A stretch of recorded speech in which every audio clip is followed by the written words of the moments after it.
Good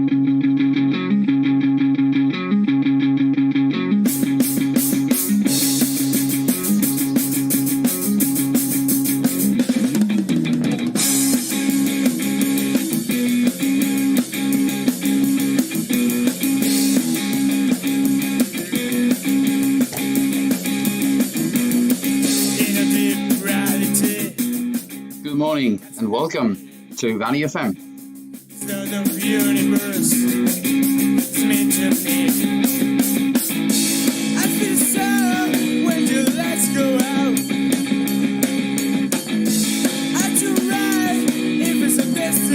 Wishing you a good morning as usual. Your host Ruben. Let's remember that this is El Valle Centenario School's radio. In English because it's an English department idea and execution activity, you name it. And also wishing you a good morning on Nothing Good, the band formed in the school and also in the radio. This is the Lord of Universes. Let's enjoy it.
Hello? Good morning, Anna. How's it going? Good. How are you? Good. I went shopping yesterday with my precautions, such as my mask, trying not to touch anything, anybody. But yeah, it was quite an experience, really, to go clothes shopping in times of coronavirus. Have you gone out to do something? Yes, I went. I've been shopping twice. And yes, how was it's it? a bit weird. Like the 2 meter distance in the floor, there were like stickers which mark the distance. It's really hard, isn't it? Anyway. Yes, like you go with the gloves and like the masks and stuff. It seems as if there are certain things that will stay with us for a while, even after the unlockdown, as it were, or the worst of the crisis. Some things are here to stay. I think some habits, such as the use of masks, for example. I can't imagine myself. I mean, I need to practice or get a better mask or something, because I don't see myself wearing a mask for 8 hours straight in the school. I mean, after 5 minutes, my ears ache really badly. And I Yes, I start getting heard very that. anxious, so I can't imagine 8 hours. Yes, like 8 hours is a lot. Like I think the most time that I've been with one, it's like 2.5 hours, and it hurts a lot when you use 2.5 hours. To me, right now, 1 hour or 2 hours is like a marathon, a mask marathon, a mask-a-thon.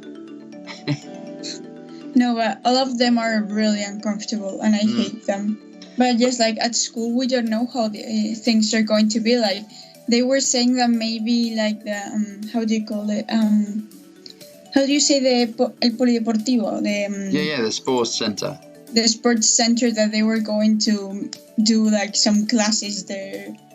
Or Yeah, like, but some classes, you know what I mean? Like some, as in yes, like we there's don't fit in a class. Like with the system exactly. that we have now, with the like 4 table things, we're all together in class. Like in our class, we're like 28, and we're all like really stuck together. Yeah, it's true.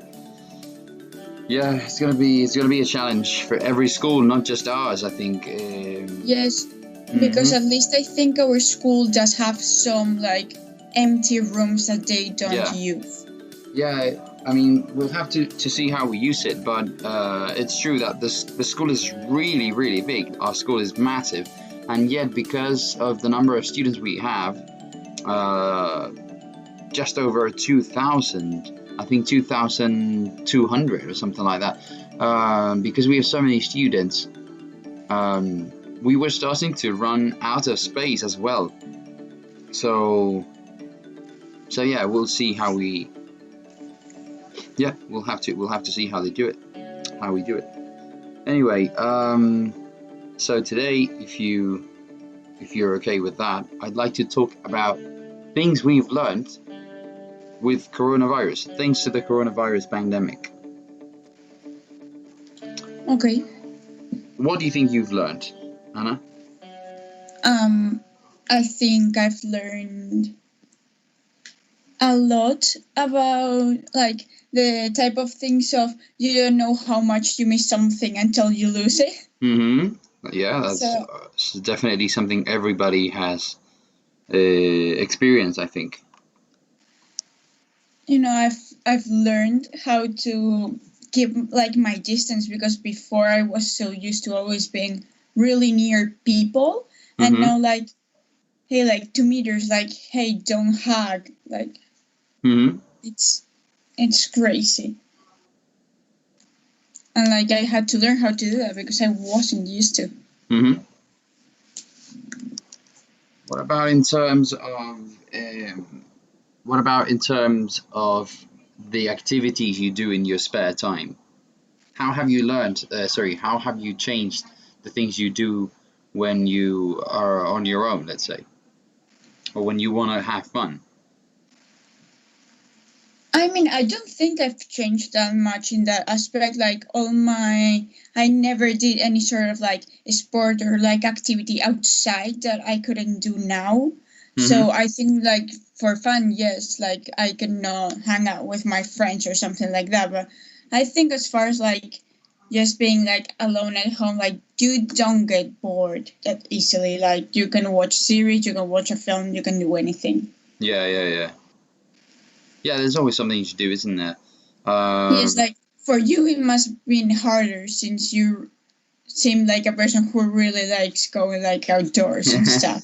No, but I think I have both, the best of both worlds, because when we started the quarantine, when we started being quarantined, the weather was really bad, and in the winter, to be honest, I'd rather stay inside and read, because I love reading. So and I had plenty of reading to do when the quarantine started, and well, I think I've done a good job because I read loads, especially during the first couple months. Then I relaxed a little bit, and now I'm reading more. I still read every day, but I read less, I think, and go out more, obviously. But it wasn't that bad in that sense. I also have a lot of things that I do when I'm on my own at home. Really, I also like drawing.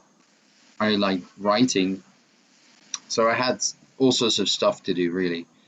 But yeah, I know what you mean. I did miss uh, the sport I do, obviously. Like Miss I was that. like, wow, he uses his bike every single day. Yeah. Like he does the triathlon thing. Hmm. Like he plays soccer in the playground. Like he's going to miss that. Yeah, obviously, yeah, I missed all of that, but for some reason, I think I convinced myself that it was just going to be temporary and that I would go out. And I guess when you know you can't use something, or when you can't do something and you accept it, it's easier to digest in the sense that yeah, for me it was just, it was a question of I really didn't miss it because I knew I couldn't miss it. It would be like fighting yourself over something that's not worth it. I would have been hitting my head against the wall if I had started to think what I'm not doing and what I could be doing. But yeah, obviously I was very happy when they said we could go out for to do sports in the morning or in the evening. I am more of a morning person, really. So when they said from 6 to 10 a.m., it works perfectly for me because that meant I could do sports before I started the day with you guys. So yeah. Okay. What about this is something that I thought about yesterday when I went out shopping.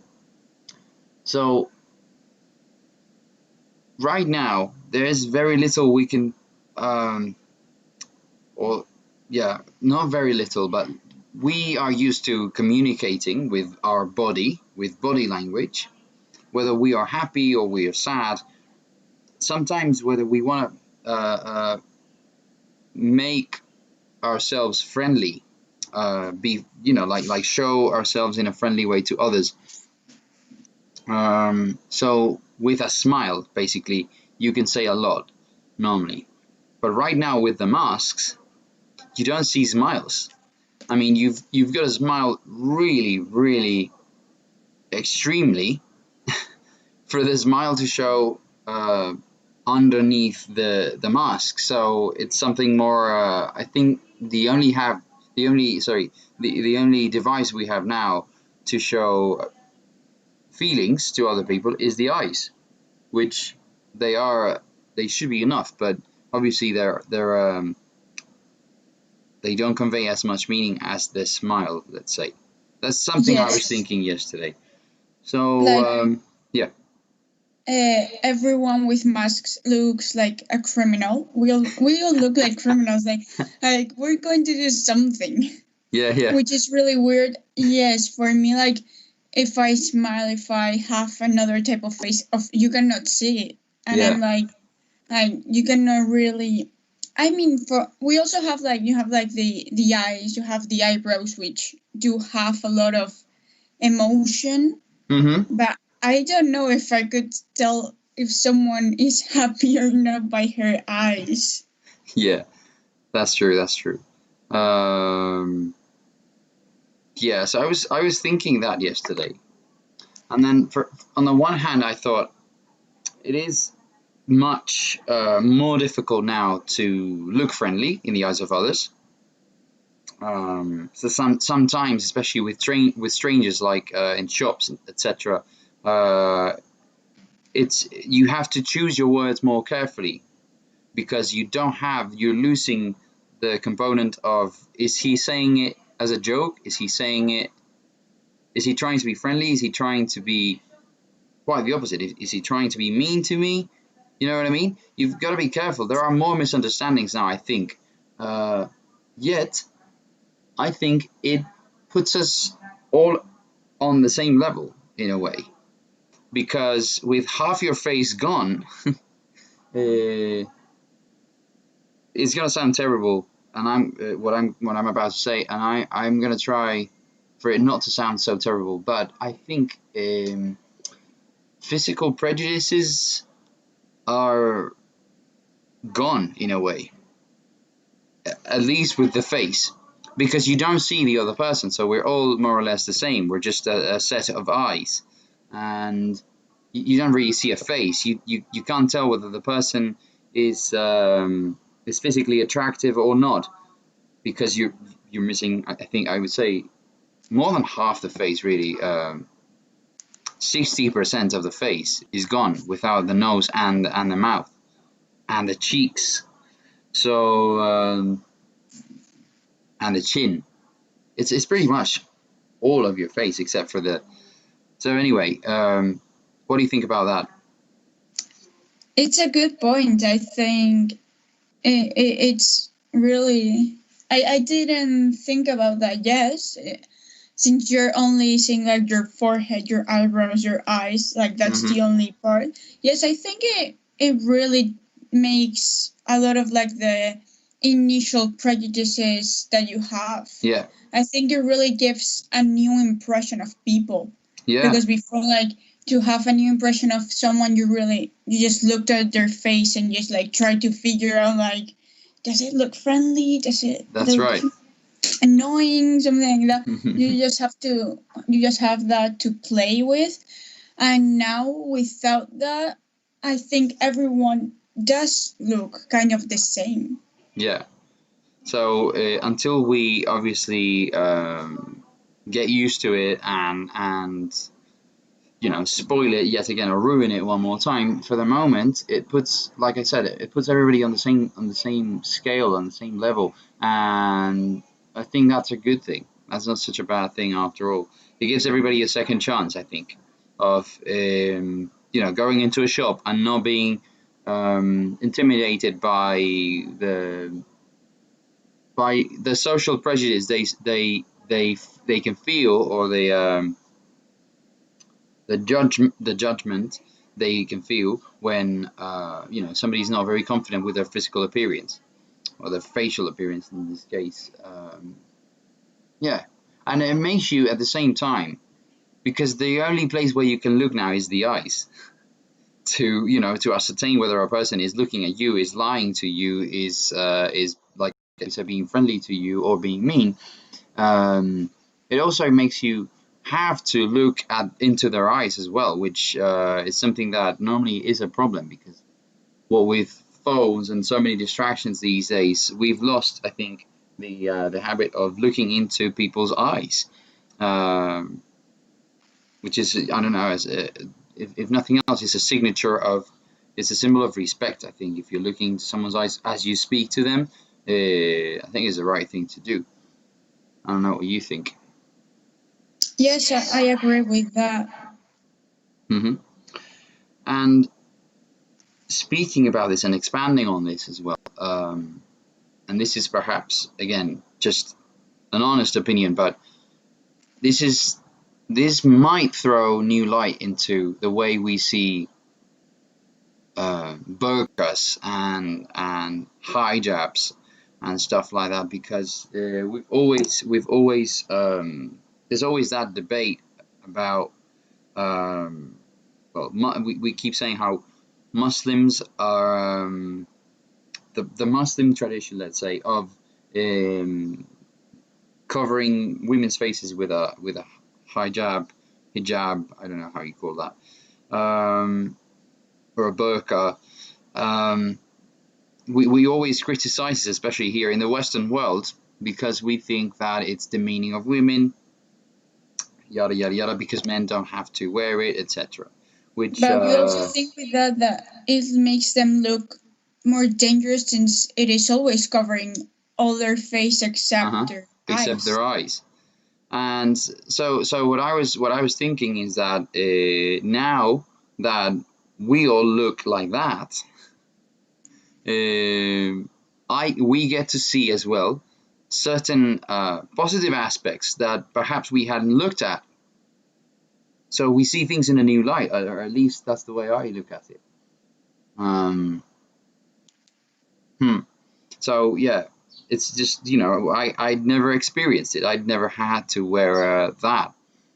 So yeah, maybe it gives you the sense that you can be in someone else's shoes for once. Anyway, I was going to say something else about this topic, but I forgot what it was. I lost track. I should use a pad or some notes or something to give me. A guide, yes. Yes, because sometimes I think like 3 or 4 things at the same time, and they are gone after a while. Anyway, so more things you've learned with coronavirus? Mm, I think just like generally having to learn about being apart from other people, and also just having to deal with wearing masks and wearing gloves, and having to social distance. I think that is like the biggest lesson. I also think I've learned a lot about technology in these few months, since now we have online classes, and before that, like I didn't know if I knew how to use Teams and stuff like that. Yeah. So I think that's probably like the biggest thing they've learned. Uh-huh.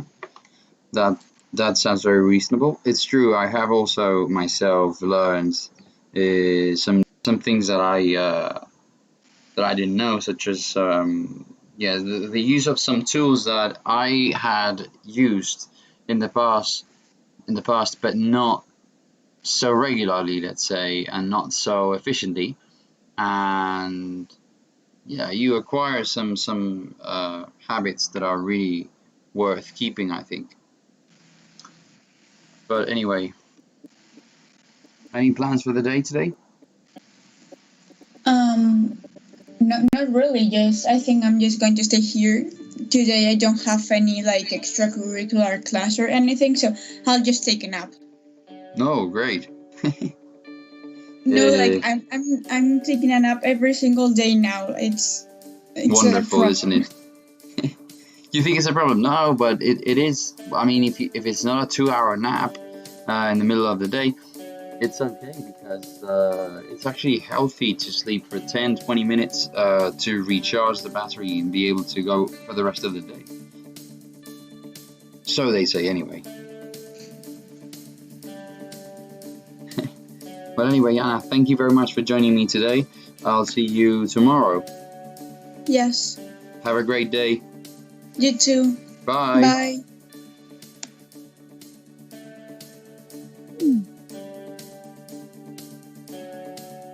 So as you can see, fewer and fewer students are coming to class these days. It's understandable, isn't it?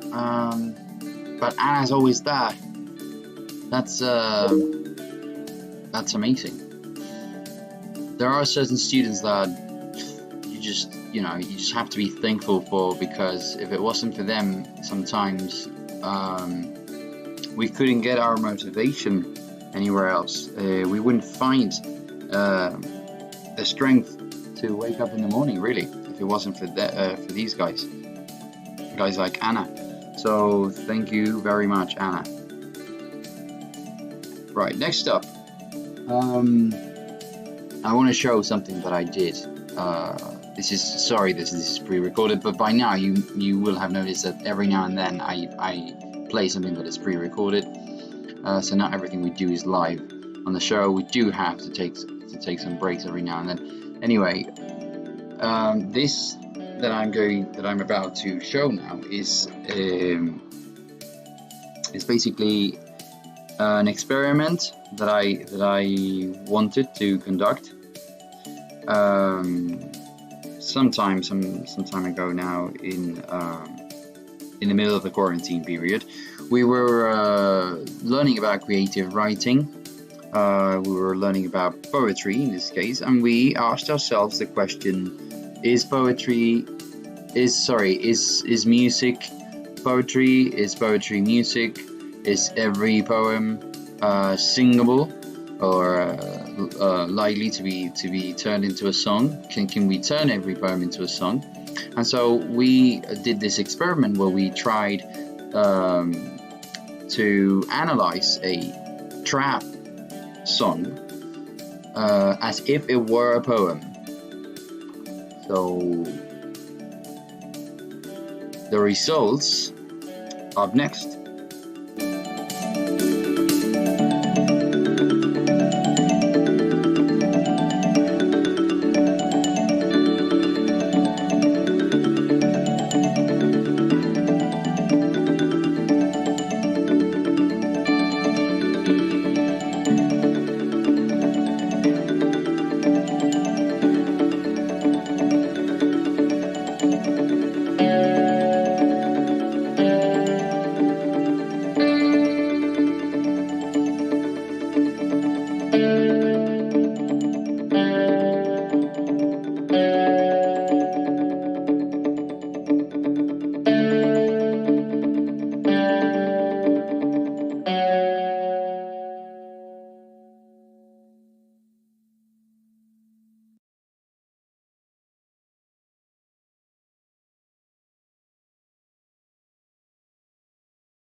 Now I'm recording, okay?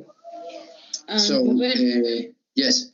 The writing of yesterday for tomorrow. Yes. Don't worry about it now. Don't worry about that for the moment. Okay. If you didn't have time to do it, which many people didn't have time, I'll give you time tomorrow. Don't worry about it. So today I'd like to. Last week we were talking about poetry and we analyzed a poem together, if you remember. And I said that in many ways, poetry is nowadays, modern poetry is not as formal as having to have a specific rhyme, having some sort of rhythm attached to it, and basically that rhyme is just one more device that poetry can have. So we were last week we were asking ourselves, somebody's making a lot of noise, a lot. So maybe mute your microphone and just listen. Hi everyone. Hello, how's it going? Good, perfect. So we were asking ourselves last week, for example, is music poetry? Can anyone answer that question? Somebody says yes. Does anybody want to say no? What? I think like Lucas. Is music the lyrics of music, obviously, not music in general. Are music lyrics poetry? Yes, I think some people are saying yes and something no. Some yes, some no. Depending on the music. Depending on the music. Exactly. So, what do you think it depends on? Like, for example, I think it depends. Wait. Gabriela was talking. For example, I don't think if it has to, how do you say rimar? Rhyme. But I think depends on the structure of the lyrics. Okay, good. The structure. You think it? Anything different? Lucas was going to say something. Yes, that I think that all music is poetry. All music is poetry. Okay. Almost all. Almost all music. Lola wanted to say something. Yes, I think that also all music is. All music is poetry. Okay, I'll tell you what I think. Okay, but this is just again what I think. Nobody has I think nobody has the expertise here in this group to ascertain whether or not, or to simply categorize one thing as poetry and one thing as not. But so what I think is that the difference is music and poetry share many similarities. That's something that everybody can agree with, I think. They share many similarities in the sense that music sometimes rhymes, just like poetry rhymes. Music sometimes can be poems that have been transferred into music. So obviously there is a relation there. And that music sometimes uses very similar devices to poetry in the sense that they also create images. They also play with words in a way that we cannot play in for example, right now when I am speaking, poetry has, like we said the other day, their own language. So I think they share many similarities. However, they are also different in that, or they're different in one basic thing. Whereas music, and I think you will agree with me, whereas music is associated to sound, poetry is associated with silence, absence of sound. Now, having said that, music can be read, or better still, I will ask it as a question today, because it's the question that I want to answer in this class. Can music be read as poetry? And I'll say it again. Can music be read, not listened to, read as poetry? That's what I intend to answer in this class, okay?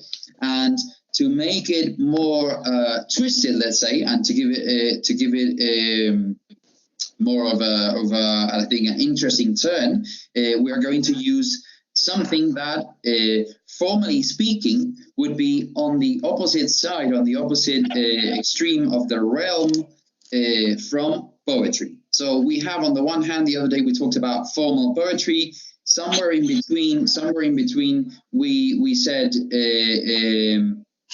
that last week, if you remember, we analyzed a poem by W.B. Yeats, a poem who let's say was more famous in the beginning of the 20th century, so 100 years ago, but he was already making poetry that, as we saw the other day, didn't necessarily have to rhyme. He could write poetry that rhymed, but also he could write poetry that rhymed, but also he experimented, let's say, with poetry that does not rhyme. And in fact, everything that if you ever read more about poetry and let's say the artistic movements of the different historic periods, when you see modernism, which is corresponds to late 19th century and beginning of the 20th century, poets, artists in general, start to try new ways. The other day we were comparing poetry to painting, new ways of making art keep surprising the audience, let's say, or the general public, right? So well, what I'm trying to say with this is that poetry does not necessarily need to rhyme. If we look at the latest poetry, and if we look at the evolution of poetry during the 20th century, especially poetry in I was going to say poetry in English, but especially poetry in general in major languages. Okay, so having said that, on the other extreme of formal poetry, today we're going to try and analyze. Let me share my screen with you. We're going to try and test my theory or answer my question: can music be read as poetry? We're going to analyze a trap song called "Hard in the Paint." So here it is, the song. Does anybody know this song by any chance? No. No? Does anybody know a rapper called Waka Flocka Flame? No. No? Okay. Even better, because we are going to dissociate. Dissociate means to separate. We are going to separate the part of this that pertains, that is related with music. Who is making so much noise? Please don't make so much noise next to the microphone. So like I said, we're going to dissociate the part of this song that is music, let's say, and we're going to read it in silence and only read it to see if we can answer some questions. You can see them here. These are the questions I ask of the poem, and this is what you will have to be working with to see if we can answer these questions with just with the information we have from the text. So what we will do, this is the full lyrics. These are the full lyrics of the song. So just by looking at them, does this look like a poem? Yes. Absolutely yes. Absolutely yes. It does. It has 2 stanzas, right? We could call them.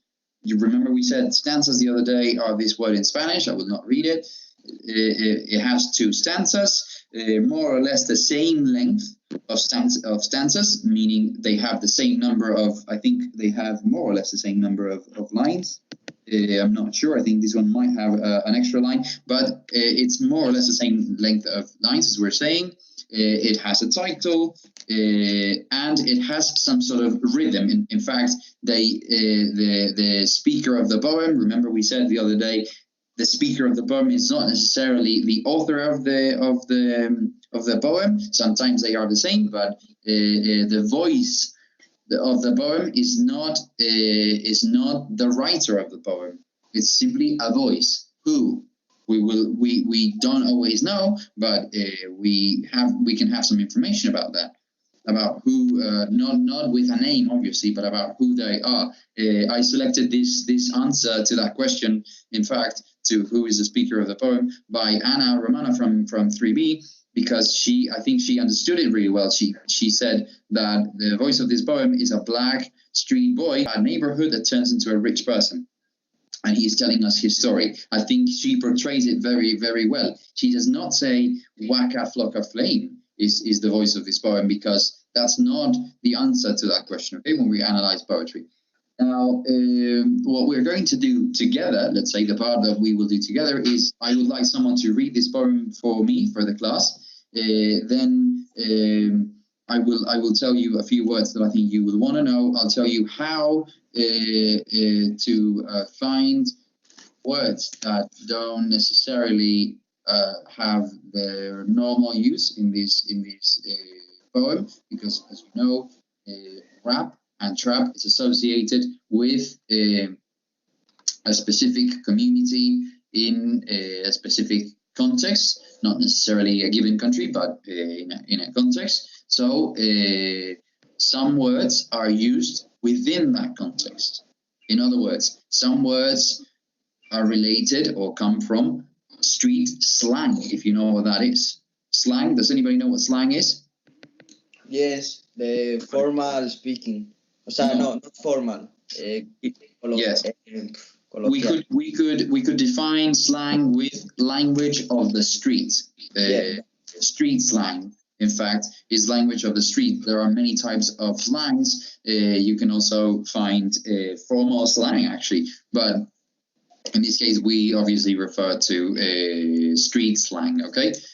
Right. So, without further ado, does anybody want to read the poem for me? Me. Great. Thank you very much. So start with the title and Okay. Heart in the paint. I start, no? Okay. I go hard in the motherfucking paint, nigga. Leave you stinking, nigga. What the fuck you thinking, nigga? I won't die for this shit, or what the fuck I say. Brick squad. Front yard, broad day with the SK. See Gucci. That's my motherfucking nigga. I hang in the deal with them, hit squad killers. Waka Flocka Flame, one hot ass nigga. Reading real slow, bending corners, my nigga. I continue. yes, please. Got a main bitch and got a mistress, what else? A couple girlfriends, I'm so hood rich. Keep me dick and heart, keep me smoking. You'll get bills free, shouty, no joking, real talk. And what I stand for? Flocka, Brick Squad.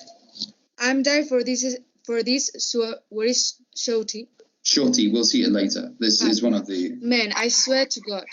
In the trap with some killers and some hood niggas. Where you at? Where you trap? You ain't hood, nigga. Wonderful, very good.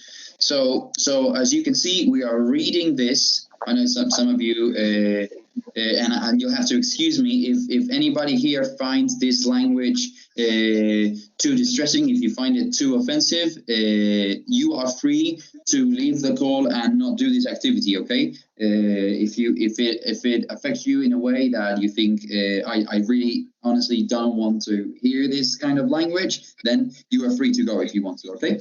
Now, so the way you read it, the way Gabriela read it, we are stripping, let's say, getting the poem naked, as it were, without the music. So we're just putting the lyrics of the song, we're reading it as a poem with the silence. So the words resonate in a different way when you say them, right?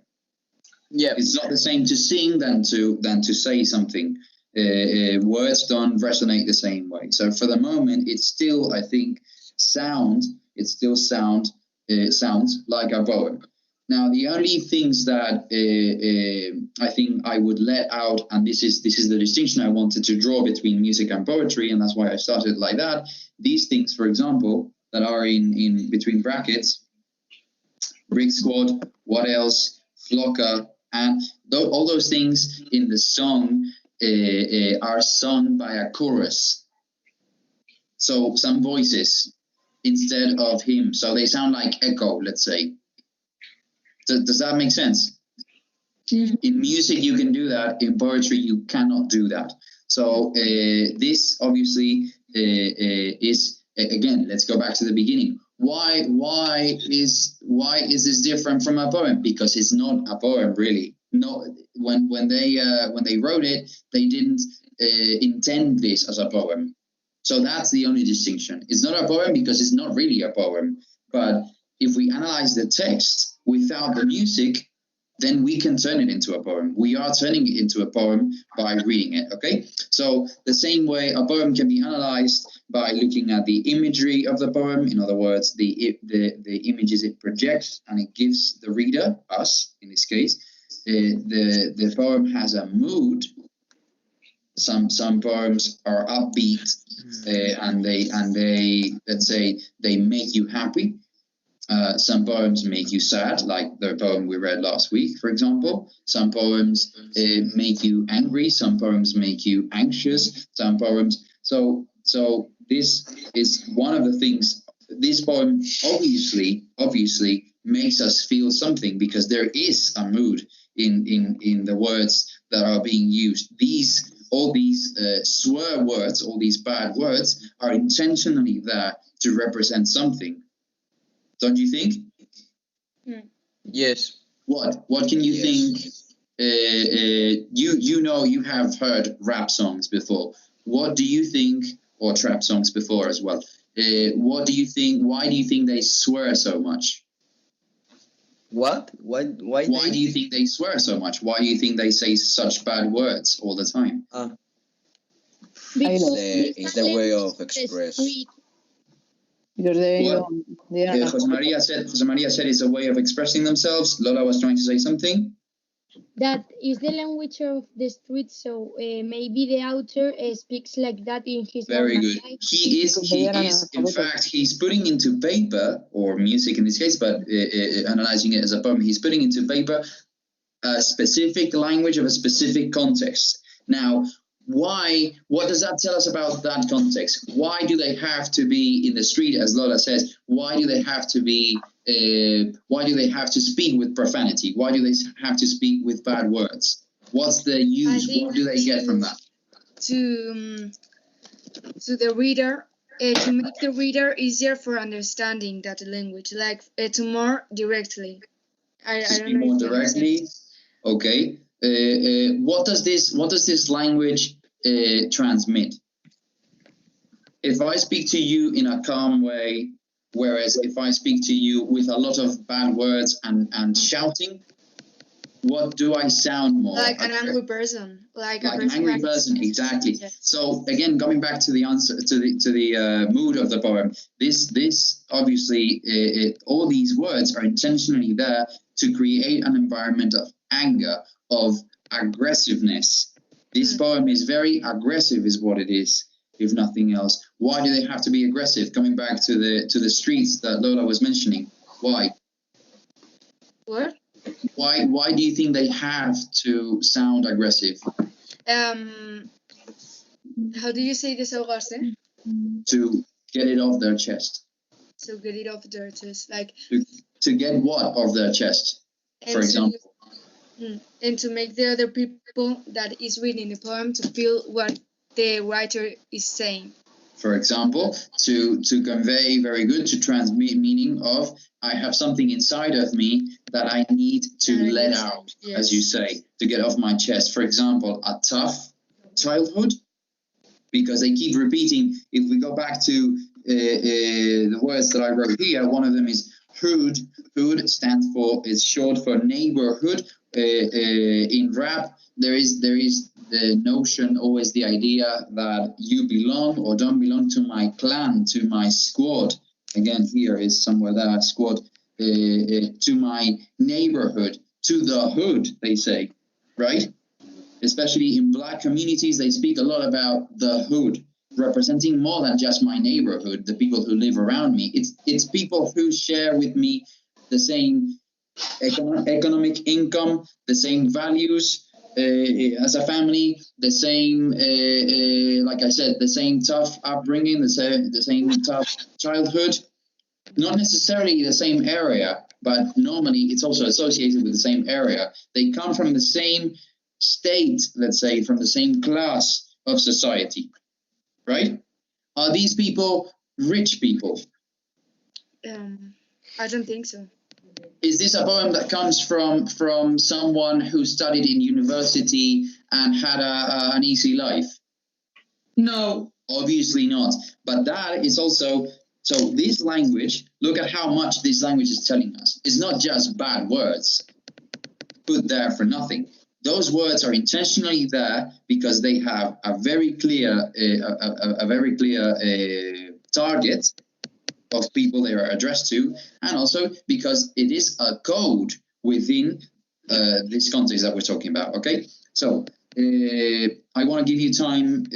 I don't want to extend my explanation a lot longer because I want to give you time to answer these questions. But I just want to draw your attention to a couple more words. Ain't here. I wrote ain't is a word that if you are familiar with music, you will have heard 1,000 times. Ain't stands for aren't, isn't, haven't. It's like a word that combines all of those other words into one. It is obviously, grammatically speaking, incorrect. It is a wrong word to use in, let's say, formal environments. You would not write this word in a writing, for example, for school. You or anyone who studies English, you shouldn't, is what I'm trying to say. And also, if you're speaking in public, let's say, you wouldn't use this word. But this word again is associated to a specific economic and sociological, not sociological, sorry, social and economic context. Okay, the hood we spoke about. I'm here in the third to last line of the poem. I'ma die for this shorty man. I'ma is the evolution of I'm going to, I'm gonna, and then the next step is I'ma. Okay, so it's basically I am going to. Okay. But what is shorty?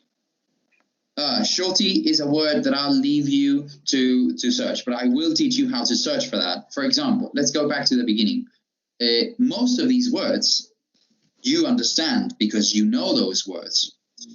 It's just a question of putting them together and thinking, oh, in this context, what does this word mean? So that's what we do with poetry. And then when you get to a word that you don't understand, either because it's not used in its proper normal definition, or because simply it's a new word to you, like shorty, for example, then we will look for those words. So here, I go hard in the motherfucking paint, nigga. This first line. Okay? Paint. it has to mean something else. Paint cannot be what we understand to be paint, right? Because is he trying to say that he's painting a house or that he's painting a wall? Do you think? No. Or that he's painting, I don't know, a drawing? No, obviously not. So it has to mean something else. So what I did is, just to give you an example, is can you see my screen with Google now? Yes. Great. So what I did, among other things, obviously, I looked for the author of this text because there were some things that I needed to know about him, basically, especially pertaining Brick Squad, etc., because he mentions Brick Squad at some point. I went to this Urban Dictionary page and I searched for the word paint. You can just do that very easily. You just go to paint in slang, for example. You can just go what is paint is in slang, okay, and it's going to tell you more or less. It's going to give you either look. Is going to take you to this page almost definitely. This is not such a bad page, Urban Dictionary, for these things. Okay, so in the second entry, it tells me that paint is powdered cocaine, so drugs. Now I'm gonna go back to the text and see if that makes any sense. I go hard in the motherfucking paint, nigga. Do you think that makes some sense? Yes. I think so too. Meaning, I am snorting coke. Basically, I am doing drugs. I'm doing coke. So that will explain line number 1. This is what I want you to do with every word that you don't understand, like shorty, or if you see Gucci here, I can help you with this one. Gucci, I think, is someone in his same record label, Gucci Mane. He is Waka Flocka Flame, the writer of this poem, shall we say, is part of a bigger collection, let's say, of artists called a squad, called 1017 Records, also known as Brick Squad. Okay, is here. Somebody says Brick Squad there. Somebody also mentions he mentions the squad. Hit Squad Killers. So he's making reference to his people, which is also, again, if you are acquainted with rap music and trap, there is always mention to the group that we form together as a clan, let's say, as a squad. There's always reference to other people within the same squad, and Gucci is definitely. He was a founder of the label, so he's definitely the person this Gucci word in the poem makes reference to. Okay, so other than that, the rest is for you to do with the text what you will. The activity you can find in. You click on your name, go to homework, and then you will find hard in the paint here. Okay, and what I want you to do is in pairs or individually or in trios, whatever you want, however you want to do it, you answer these questions again, thinking that this is a poem. Okay, try not to look for the song because I don't think it's going to help you. In fact, we were saying at the beginning of this lesson today that if there is a difference between music and music lyrics and poems, is that whereas music has to do with sounds, poems have to do with silence and the way words resonate in that silence. So do not play the music until we are done with this activity, okay? Until we are done with this poem. Any questions with what you have to do? No. No? Is everything clear? Yeah, so we do it in pairs and we post it in one. Do you hate shopping and having to buy many different colored t-shirts? Because here we bring you a colored t-shirt for every day. Are you tired of watching Netflix alone? Did you cry watching The Kissing Booth? Do you want a Marco Diaz or Adriana Grest in your life? Do you spend more time in the friend zone than in your own home? Then download Salupa, a dating app for El Valle students. With this app, you will find your own Noah Flynn. Salupa, the best choice for your lonely life. Are you tired of your backpack of always? Here you have a purchase for a brand new backpack every day. Have you ever dreamed of being able to know what someone is thinking? Imagine knowing everything that people think of you without them really knowing that you read their thoughts. Here at Valley FM, we bring you an app called Did You Know That? Download it now. If you're still connected listening to Valley FM, you're in luck because you could participate in a great draw to win a trip to Maldives. Yes, you heard correctly. This may be your summer. Enjoying a trip to the Maldives with the companion of your choice. It could be your brother, your sister, your partner, or your best friend. Anyway, it would be great. You can do many activities, visit unforgettable places, and relax in the island. Valley FM. It's not the Valley of the Fallen, it's the Valley of the Rockers. Bad days. If you come to see us in the playground, we will have ballots available for all of you. You will get them for €2.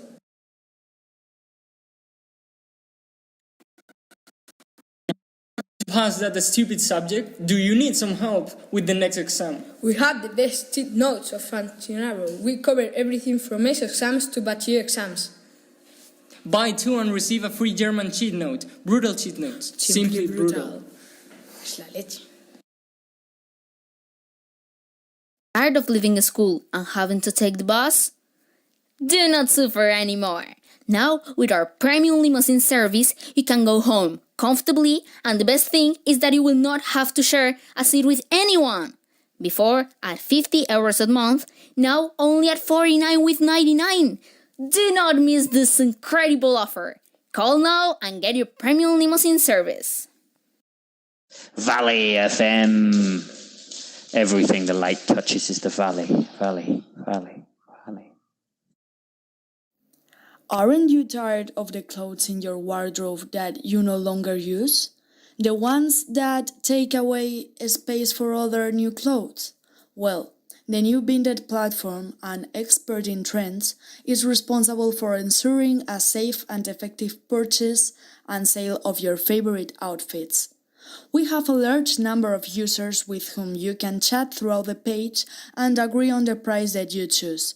Unlike other companies specialized in the same subjects, we facilitate your work, carrying out our shipping to avoid confusions. What are you waiting for? Replacing and saving your purchase has never been so easy. Vinted, if you want something, look it up. Are you tired of having to stop the radio or your music when you enter a parking or just when you remain without connection? Well, it's over because from now on, with Spotify Premium, you won't have to worry about that. You will only have to enjoy your music and that of others, as you like. Try it free 1 month. If it convinces you, for only €5 a month, it will be yours. Don't waste your time. The good music awaits you. There is a novelty in the market. The new Reuben juice comes full of vitamins so that children never get tired of playing and never stop speaking English. Psst. Hey you! Yes, you! The one who's hearing this! Is your backpack too heavy? Your back hurts, you have bad posture, and you also feel like you get smaller every time you carry it? Say goodbye to all these problems with our new robot, the multifunctional charger. It has a platform that will carry your backpack without you noticing. It also comes with a built-in system that will straighten your back in 3 weeks of continuous use. Request it right now for only €120. And if you're one of the first 5 to call, we will send you the 300-page manual with all its functions at half the price. Do not miss out on this unique offer.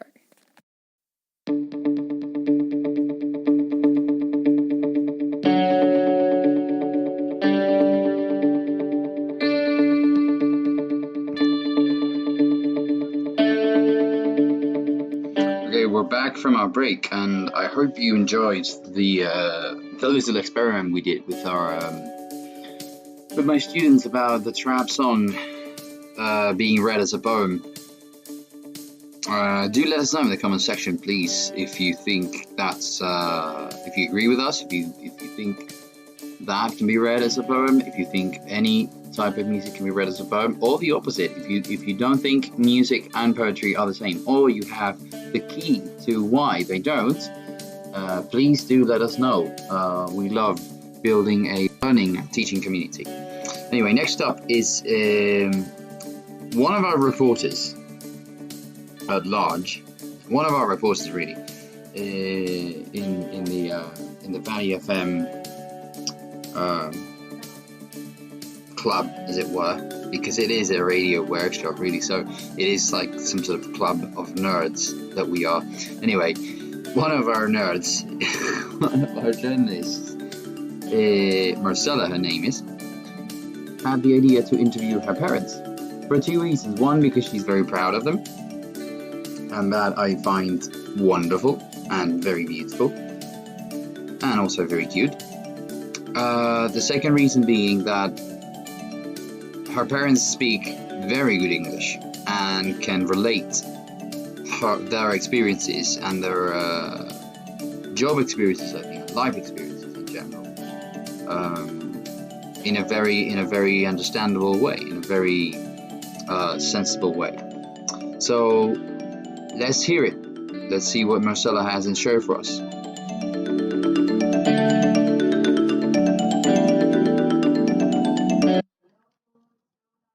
Marcela, and today I'm going to interview some members of my family with the purpose of talking about the cultural impact in families with mixed cultures and nationalities. Here I have with me my mom, Marcela. Hello. And my dad, Juan Luis. Hi, how are you? So, Marcela, tell us a little bit about yourself. Well, I was born in Venezuela. I grew up there, I studied there, and then when I finished my studies, I began working in a state company. And the company I worked for decided to send me to Japan to work in a representative office they had in Tokyo. So I had to master my Japanese, and I had to study a lot. And then I met my husband there, and we had 2 children, and at the end we came back to Spain. What about you, Juan Luis? I was born in Madrid, but my father is from Andalusia and my mother is Swedish, so you can say that I'm half and half. I've always lived in sort of like an international environment. So one of the things I wanted to do after I finished my university is that I wanted to go and work overseas, and I was lucky enough to secure a job position in a Japanese company in Tokyo, where the first time before I went, I thought of staying maybe 1 or 2 years, but that ended up being almost 6. And then I came back to Spain, and after that period, I went back again to Japan to work for a Spanish company. After which, then after that period, we returned to Spain with our 2 daughters, and then after we arrived to Madrid, Marcela was born. Marcela, how it felt to be a Venezuelan and move to Japan to study? It must have been a real big change, right? Yes, indeed. When I left Venezuela, I thought, well, I might be crazy because I have never been in Japan, and I don't know if it is going to be nice or not a nice experience. But then it was a very nice experience. It is true that Tokyo or the whole Japan is quite different from Venezuela, but I had a very, very nice experience. And then as far as studies is concerned, at the beginning it was very funny because most people didn't even know where Venezuela is. But we had a very nice understanding. Although I had to study a lot. I had a very nice experience, but I had to study a lot because my classmates were Korean and Chinese, and they knew about the Japanese writing, kanji, better than I did. But it's not for sure enough, but my pronunciation was better. But as a whole, it was a great experience. So you've mentioned that the main purpose to go to Japan was to study. What were you going to study? No, indeed, the main purpose was to work in a Venezuelan company. In a representative office of a Venezuelan company. But I had to study Japanese to get, I already knew some Japanese, but I had to master it to be able to communicate with my colleagues at work. Okay, and Juan Luis, you've mentioned that you were working on Japan at that time. What were you working on? As I mentioned before, I was in Japan for 2 different periods. The first period I was working for a Japanese trading company, and then the second period, or the second time I went back to Japan because I was hired by a Spanish company, and then they sent me to Japan to establish or to open its business in the Japanese market. And how was the experience of working in a company that wasn't in your country, in your born country? Well, I have to say that the overall the experience was very good, but of course there were good days, bad days, and worse days.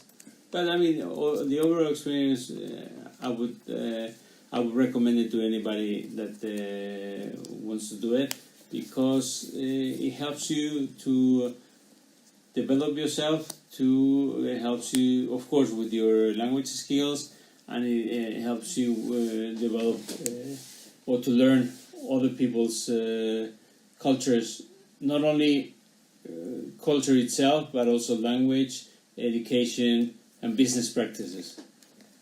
I guess you've met a lot of people during that journey of working in those companies, right? Yes, a lot of them. I'm from many different countries, because even though I was I was based in Japan, I had to travel a lot.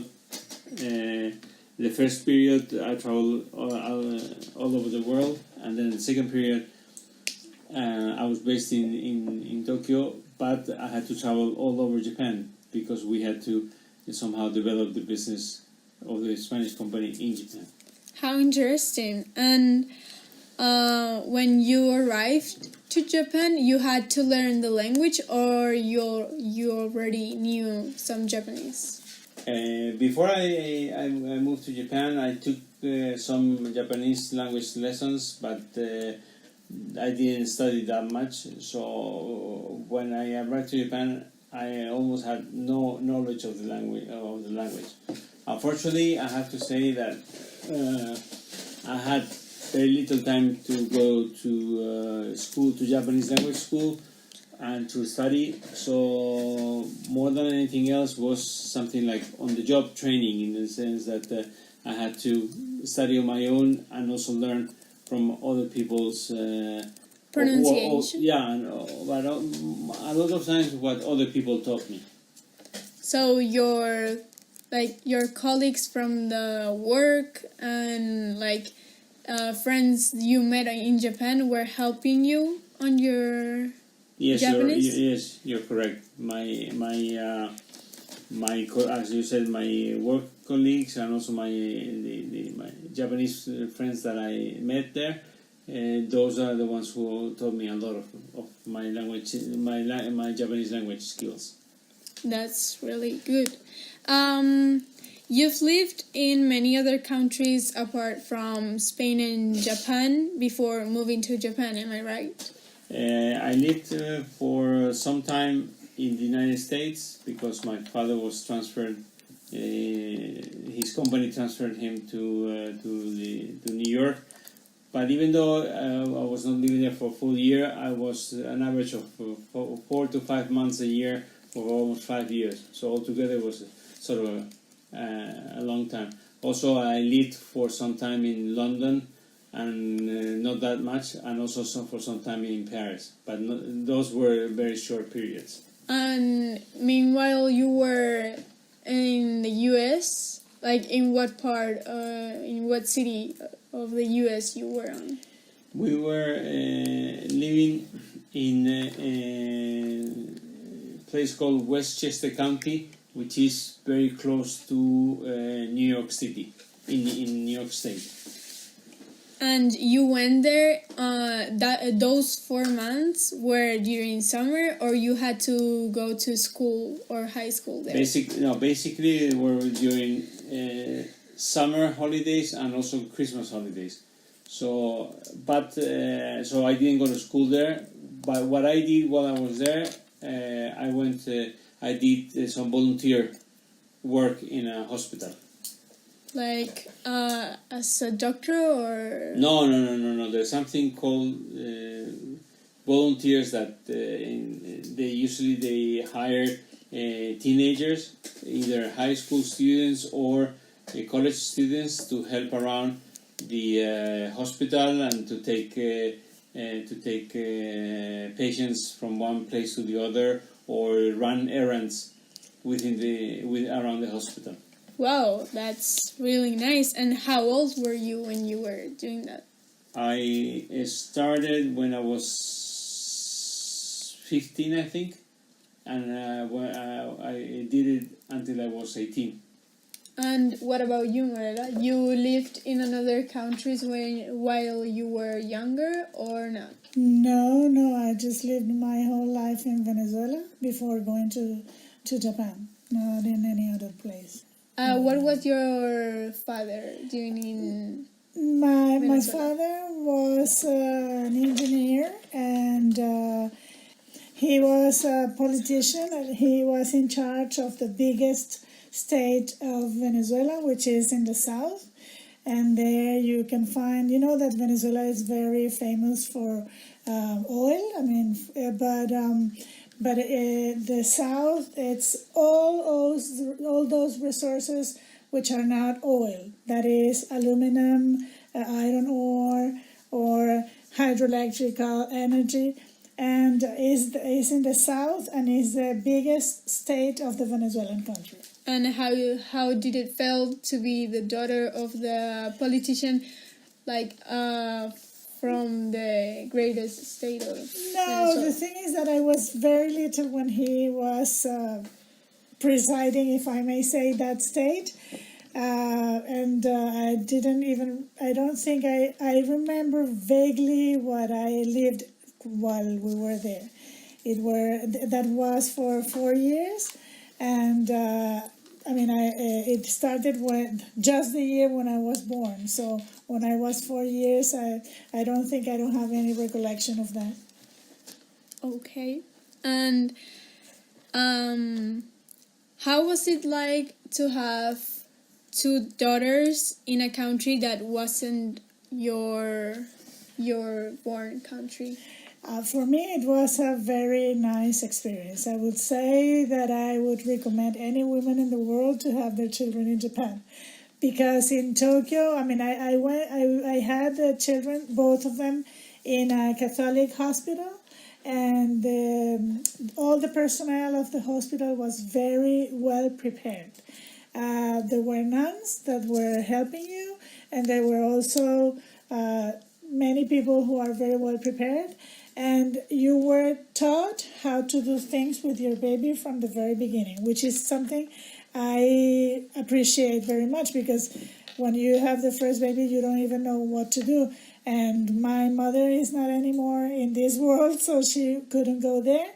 And my mother-in-law went there when my first baby was already 1 week born. So they teach you how to take care of the baby. They teach you how to give you the bath. They teach you how to breastfeed the baby, and they take very good care of yourself. So I think it's a very nice experience. So like from like to say one way you were relieved to have your daughters in Japan, in a Japan hospital? Absolutely. If I had to do it again, I would do it.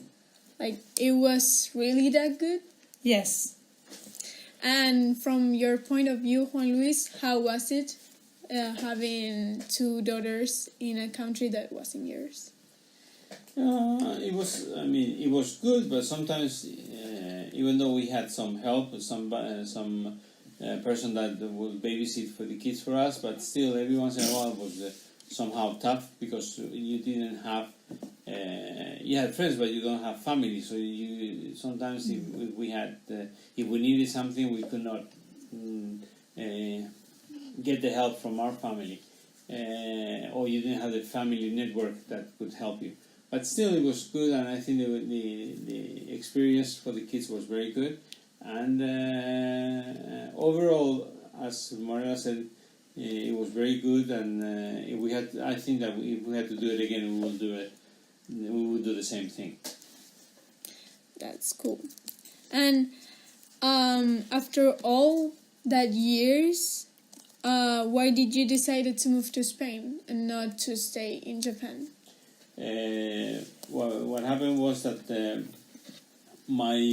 after my contract with my company finished, so we were thinking whether to stay in Japan or to go somewhere else. And finally, we decided that it was better for all of us to basically come back or come to Japan. Come back to Spain to be with our family, with my family. So your family is here, like all the members, or there are some that are in other countries? I mean, as I mentioned before, my mother was Swedish, but at that time I still had. I mean, my mother was here, but she had a lot of family in Sweden. But she was here, and also my father was here. My brothers and sisters were here, so we had a family network, and we had a lot of friends here. So it was somehow easier to come back here than going anywhere else. Well, indeed, we had two possibilities. We had the possibility to come to Spain or to go to Venezuela because my family is in Venezuela too. But the thing is that at the time, the political situation of Venezuela was not that good, and so we decided to come to Spain. And why did you decide to come to move to Spain right before I was born? Because you came to Spain? Because we tried for a while to stay in Japan, but it was not like possible to extend much more that stay, and also Christmas was coming. I was just pregnant, and it was better to travel at that moment that I was just pregnant than stay for a longer period. Then I would have to wait until I have you there in Japan to come back. So, like, it was easier to come before everything happened, so that you could settle down like in a more relaxed way than if I was born in Japan, right? Right. After all these questions I've made to you, would you recommend someone to live and have like their lives on Japan? I would. I think it depends on the interests of each person, but I think I would recommend to try and live in Japan. If it is a person that likes Japan, much more recommendation I give, because it's really a nice experience. But if it's somebody that is not interested in Japan, well, I just tell them to go on vacation and see how it is. And if they want to go and live there, be my guest. And what about you, Juan Luis? I definitely recommend everybody to have an experience overseas. Maybe, I mean, of course, I recommend Japan, but it doesn't have to be Japan. Doesn't necessarily have to be Japan. You can go any country because you can learn a lot from other people's experiences and cultures. Since me and my sisters were very little, you always have taught me like you have to be respectful with others and like understand other cultures and all that. What do you think about parents that like don't have the luck to have mixed nationalities in their family to introduce to their kids and all that? I think that you should, I mean, being brought in a mixed culture or parents with different nationalities is always interesting, and I think that you should try to have experiences or to have friends from not only other countries but also from other cities, or you have many different friends because of the many different types of friends, because that at the end will enrich your experience and will enrich yourself. So Marcela, when we went last year to Japan, you told us that the Japanese people are sometimes are kind of racist because they cannot understand like a foreigner to speak Japanese. What do you think about that? Well, it's not racist. It's that they are surprised when they see somebody who is not a Japanese to approach them and speak Japanese to them. I mean, their brain is like, they don't understand very well what's going on. But at the end, they understand that you can speak the language, and they just, try to understand the situation. That's very good for your part. So my last question, maybe this one is a little bit harder, and it's most of everyone's opinion and each person. But what do you think about what's happening right now in the US? And does that have something to like in relation with how to you educate your children? I think that it is true that is what's happening now in the United States. I think it's very very worrisome, and that in the United States you have people from many different races, social backgrounds, and education, but still they need to try to overcome a lot of the problems that they have, especially with racism. And it is true that there is racism in the United States, but not only in the United States. In many different countries, you have a lot of racism that needs to be addressed and, if possible, fixed. And what do you think about it, Marcela? I think it's very sad that these things are still happening. And you were talking about educating our kids. We were always educating our kids, mingling with everybody. I mean, with all the kids from different nationalities and different cultures. I mean, you're not better than me because you're white or I'm black or the other way around. I think that we're all the same. And it is a pity that there are still people who don't understand that. I see interesting the thing you've already said, that you are not like superior if you're white, but I think that's something that people have overposed to our thoughts, like white people are better than other cultures and other races. And what do you think about it? Well, the thing is, I don't think like that. I don't think that people are are better because they're white or black or Asian or whatever. I think that we're all the same. We just have a different. We're just spread in different ways in the world, and that's our situation. But that's what I think. I don't agree with racism.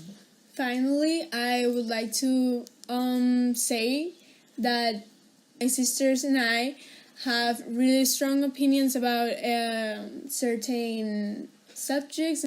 Thanks to your education and your open mind way to educate us. So I think that's like a really good thing from you guys.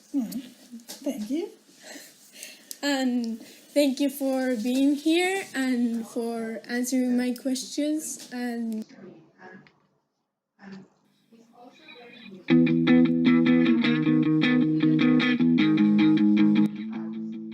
That was so cute.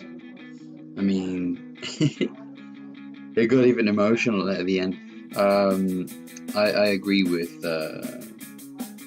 Marcela though.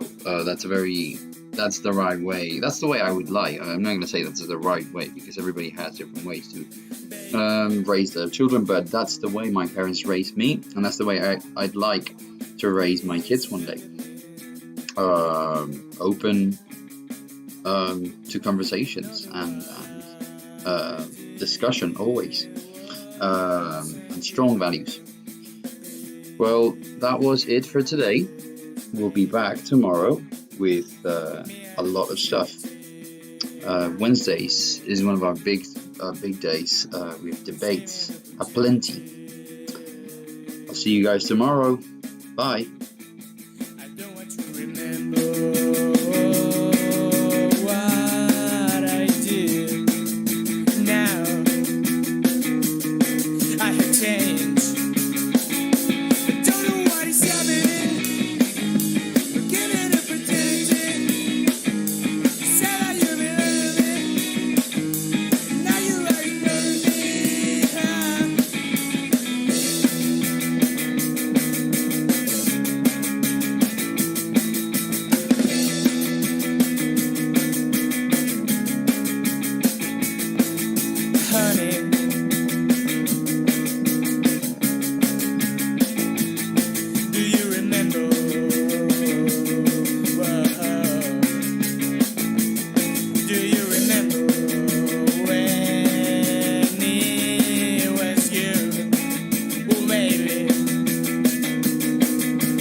don't know what is happening.